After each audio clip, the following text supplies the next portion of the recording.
For days, a deal at the Joint Parliamentary Select Committee appeared so near yet so far, a situation further complicated when both sides woke up to renewed hardline positions.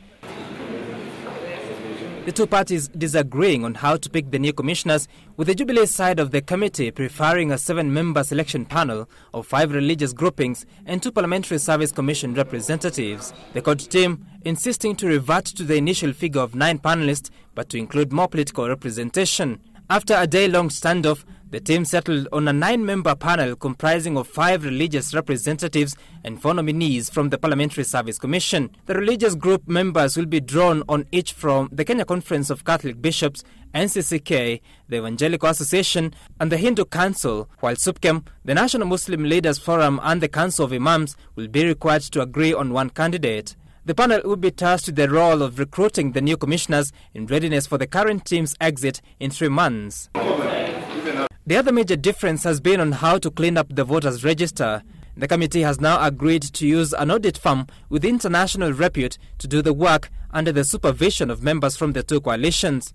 The audit will entail identifying and eliminating any inconsistencies in the roll of voters, as well as check for double registration of voters. The forensic review will also focus on identifying if there are any underage registered voters by matching voters' records with those of the National Registration Bureau.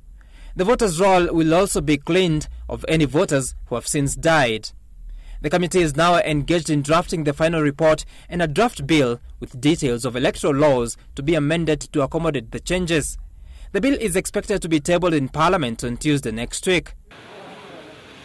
But the deal didn't come easy. The scenes at Windsor Hotel telling of difficulty in the deliberations.